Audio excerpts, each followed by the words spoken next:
Ogamba otya mwana wa mama nuwa mutwe nga bulijjo. Kakati Honorable Muwanga Kivumbi yafulumiza statement z'abadde bbiri zokka bwe ziti. Honorable Muwanga Kivumbi yagambye nti njagala ababaka ba NUP 10 mu Buganda. Honorable Muwanga Kivumbi nakola statement ey'okubiri nti ebifo ebyo byonna ebirimu ababaka bamawaggali bakiwaji boyinza okuyita barebo MPs aba NUP tugenda kubifiiringamu ba candidate okujjako nga ababaka abo bakomyewo ne beetondera ekibiina era tubawadde omwezi gumu. Ndi wano okutegeeza abawagizi ba NUP ne bannayuganda bonna, the moment omuntu yenna yeegwanyiza okubeera omubaka wa parliament kaasalawo n'agamba nti ekibiina kino kyenjagala okugirako ku kaadi yakyo, kitegeeza alina okugondera amateeka g'ekibiina ekyo, alina okubeera loyo eri ekibiina ekyo, era waaba si wakubeera loyo eri ekibiina ekyo asobola okujja obwannamunigina kyoyita independent. So omubaka yenna ajjira ku kaadi ya NUP bannayuganda ne bamulonda kubanga waliwo wana abakulembeze abamu baali tebagenda kudda mu parliament, naye olw'okuba nti bajjira ku manvuuli bajjira ku flaga ya NUP abantu abo balondebwa ne basindikibwa mu parliament. Kitegeeza ekibiina kibalinako buvunaanyizibwa. Onfuna bulungi nnyo.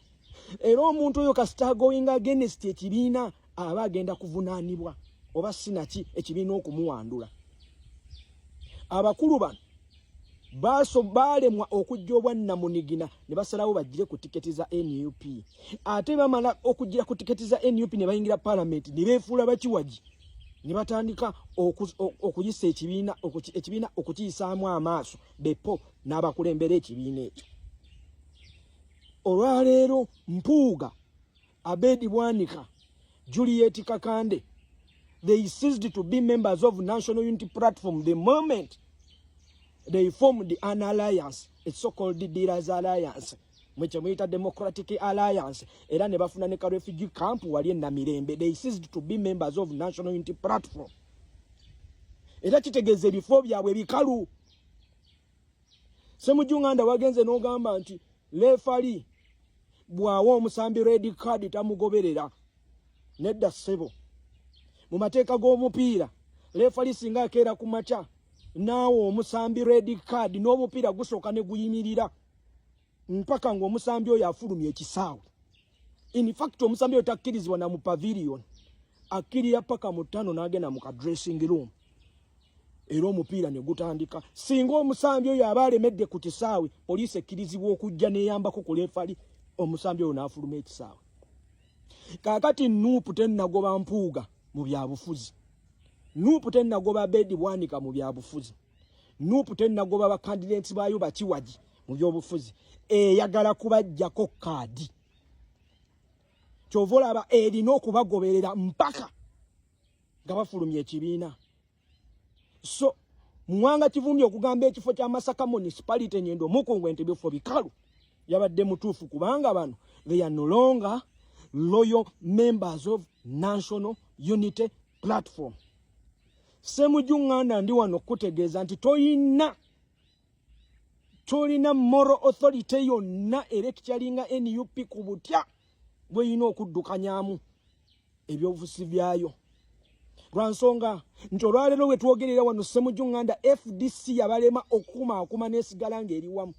FDC mwagiyuzaamu.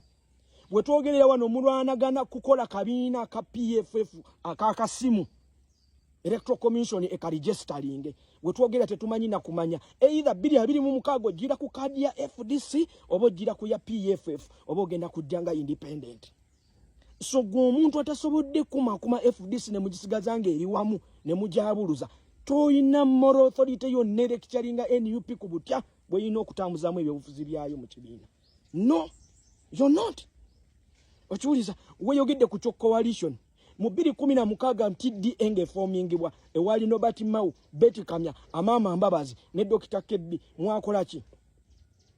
Gwe n'odongo otowe mwabadde mu studio mwagenda ne musika Dr. Kebbi mu meeting eyo eyali ya TDA ngegenda frontinga candidate omu kakati toyina moral authority electuringa NUP mufe kubyammwe 226 asenvudde olwalero mwandibadde muri mu nteekateeka butya bwe mugendo oyita mu kalulu ka 226 okiwuliriza muleke kunyiriza nnyindo zammwe mu NUP ate se mujunganda ndi wano kukakasa kira municipality tebagikusibangako anti ulijo badoga kira municipality yerimba elites abategeera abantu abategevu kale katulinde tulabe naye awatali ekyo better keep quiet mwe tugenda kujja tugenda mu kiitwa protest vote